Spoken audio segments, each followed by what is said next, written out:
What if one morning you checked your bank account and realized your Social Security check was suddenly 20 to 25% smaller?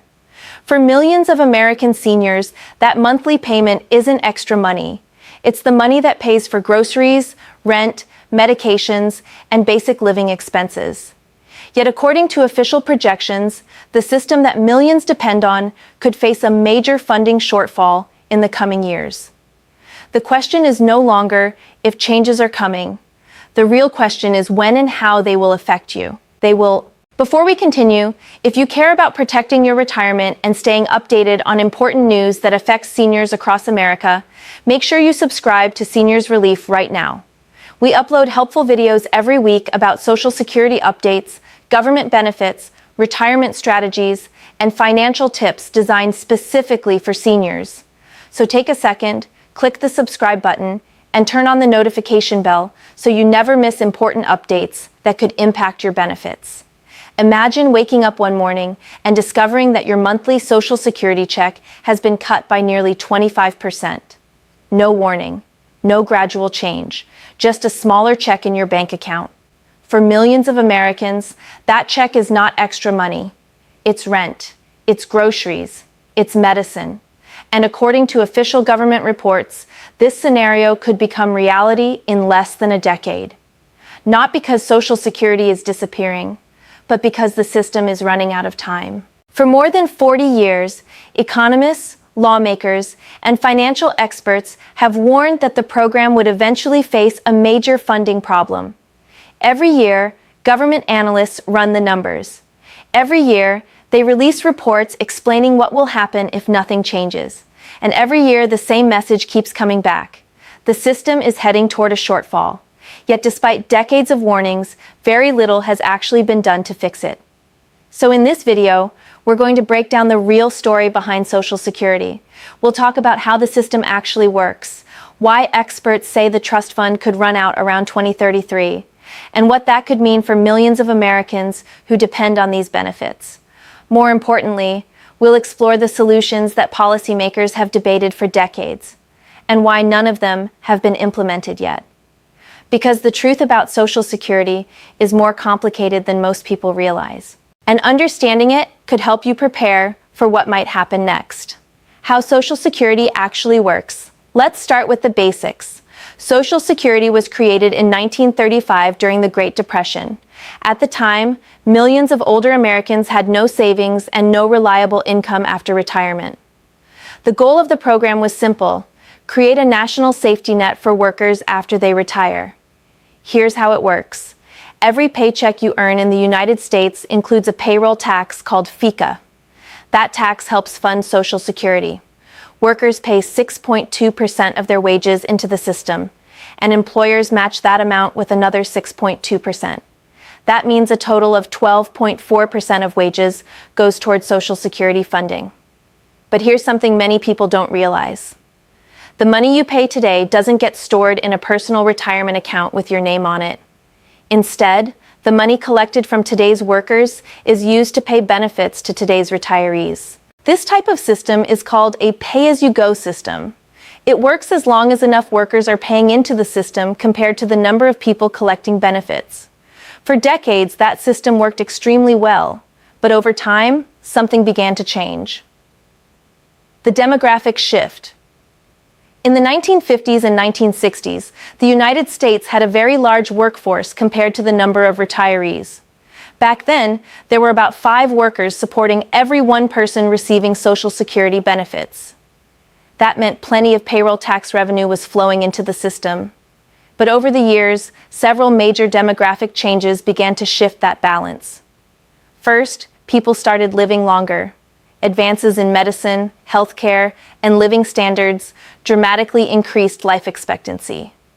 That means retirees now collect benefits for more years than earlier generations. Second, birth rates declined. Fewer children being born means fewer future workers paying into the system. And third, the large baby boomer generation began retiring. This generation, born between 1946 and 1964, represents one of the largest age groups in American history. As millions of baby boomers retire, the number of people collecting Social Security benefits continues to grow rapidly. Today, instead of 5 workers supporting one retiree, the ratio is closer to 3 workers for every beneficiary. And that number is expected to drop even further in the future. This shift is one of the main reasons the system is now facing financial pressure. The role of the trust fund. Now let's talk about the Social Security Trust Fund, because this is where a lot of confusion comes in. For many years, Social Security collected more money in payroll taxes than it needed to pay benefits. Instead of leaving that extra money unused, the government placed it into a reserve known as the Social Security Trust Fund. This fund was designed to act as a financial cushion. When payroll tax revenue wasn't enough to cover benefits, the system could withdraw money from the trust fund to make up the difference. And that's exactly what has been happening in recent years. Right now, Social Security collects roughly $1.2 trillion in payroll taxes each year. But the system pays out closer to $1.3 trillion in benefits annually. That means there's about a $100 billion gap each year. To fill that gap, money is withdrawn from the trust fund. The trust fund still holds trillions of dollars today. But because the system is paying out more than it collects, that reserve continues to shrink every year. According to the latest official projections, the trust fund could be depleted around the year 2033 if current trends continue. What happens if the trust fund runs out? Now here's the part that often gets misunderstood. If the trust fund runs out, Social Security does not disappear. The program would still collect payroll taxes from workers across the country. But those taxes alone would only be enough to cover about 75 to 80% of scheduled benefits. That means payments would likely be reduced across the board. Experts estimate that benefits could drop by roughly 20 to 23%. For someone receiving $2,000 per month, that could mean losing around $400 to $500 every month. For retirees living on fixed incomes, that would be a significant financial hit. And the biggest concern is that the reduction would happen automatically if lawmakers fail to pass reforms before that point. That's why economists have been warning about this issue for decades. Because the earlier changes are made, the easier the problem becomes to solve. But if reforms are delayed until the last minute, the solutions may become more drastic. Why the problem hasn't been fixed yet? So if experts have known about this issue for decades, why hasn't it been fixed already? The answer is largely political. Most of the potential solutions involve either increasing taxes, reducing benefits, or raising the retirement age. And none of those options are particularly popular with voters. Because of that, many politicians prefer to postpone difficult decisions. Instead of making major reforms today, they push the problem further into the future. Economists often describe this as kicking the can down the road. But as time passes, the options for fixing the system become more limited. And that's why the debate around Social Security is becoming more urgent as the projected 2033 deadline gets closer. In the next part of this video, we'll look at the major solutions experts have proposed to fix Social Security, and which ones could realistically happen in the coming years. Possible solutions to fix Social Security. Now that we understand why Social Security is facing a potential shortfall, the next big question is simple. How do we fix it? The good news is that experts widely agree the program is not impossible to repair. In fact, economists say there are several realistic options that could stabilize the system for decades. The challenge isn't a lack of solutions. The challenge is political agreement. Let's look at some of the most commonly discussed proposals. One of the most widely debated solutions is raising the payroll tax cap. Right now, Social Security taxes only apply to income up to a certain limit. For example, if someone earns $60,000 a year, they pay Social Security taxes on their entire salary. But if someone earns $300,000 or even $1 million a year, they only pay Social Security taxes on the first portion of that income. The rest is not taxed for Social Security purposes.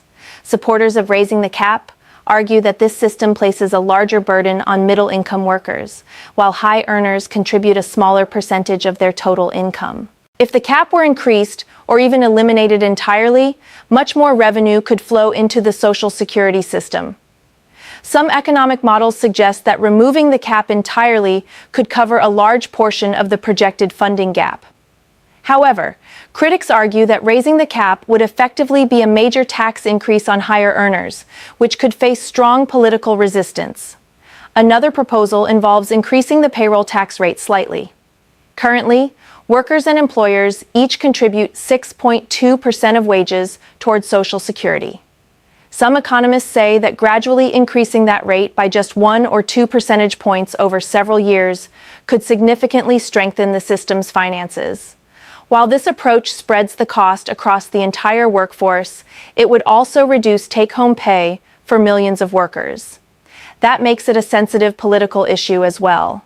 A third proposal is raising the retirement age. When Social Security was first created in 1935, the average American life expectancy was much lower than it is today.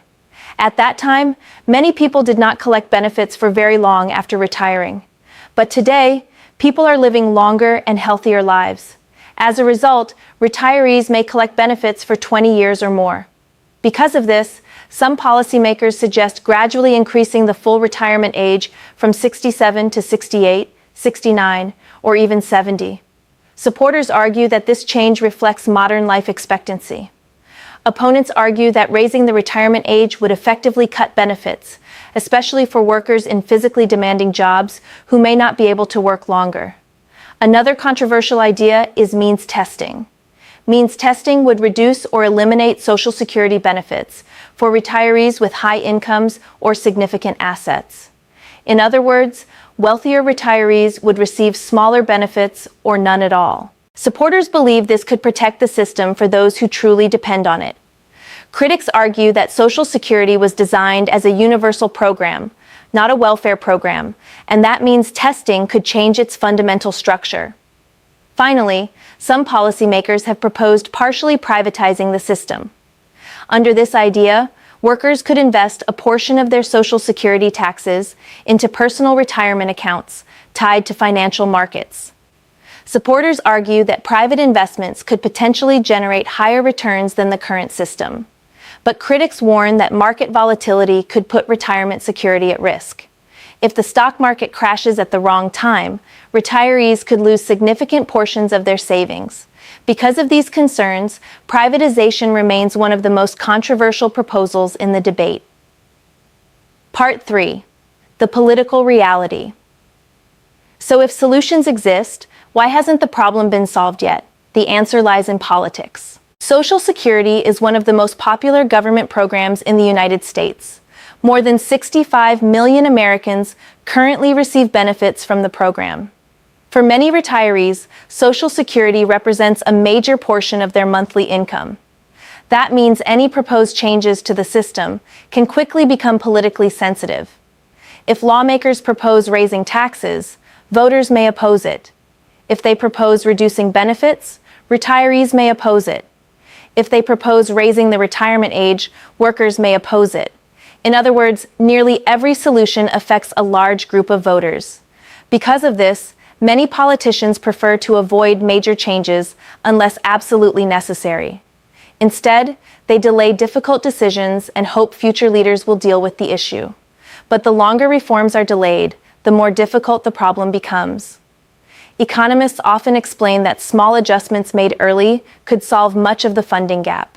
But if action is postponed until the trust fund is nearly depleted, larger and more dramatic changes may be required. This is why many policy experts say the next decade will be critical for the future of Social Security. Part 4. What this means for future retirees. For younger workers, the uncertainty around Social Security raises an important question. Will the program still exist when they retire? The most likely answer is yes. Most economists believe Social Security will continue operating in some form because it plays such a crucial role in the American retirement system. However, future benefits could look different from today's program. Younger workers may face a higher retirement age, slightly higher payroll taxes, or adjustments in benefit formulas.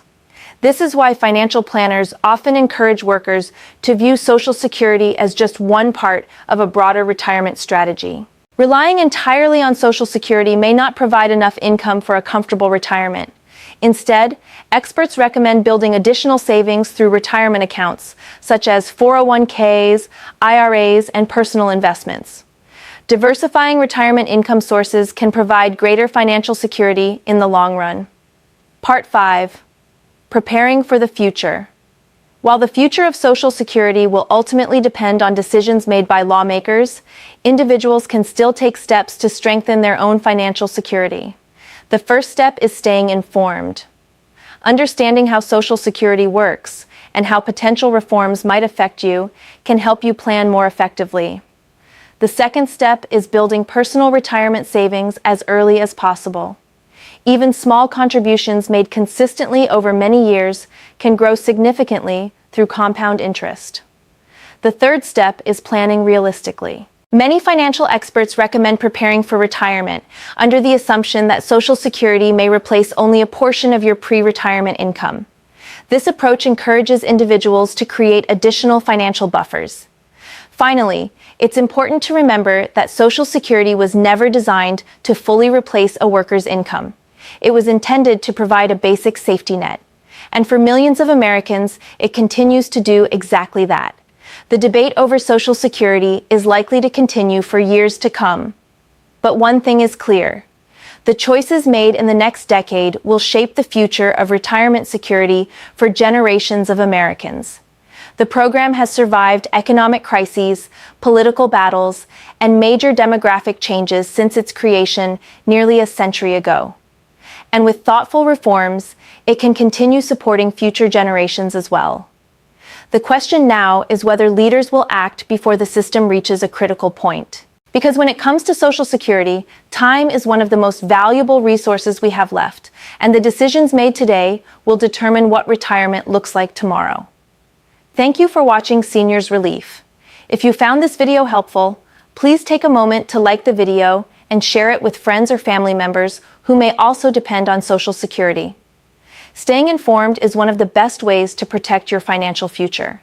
And if you want more updates, explanations, and practical guidance about retirement benefits and programs for seniors, make sure you subscribe to the channel. We truly appreciate you being part of the Seniors Relief community, and we'll see you in the next video.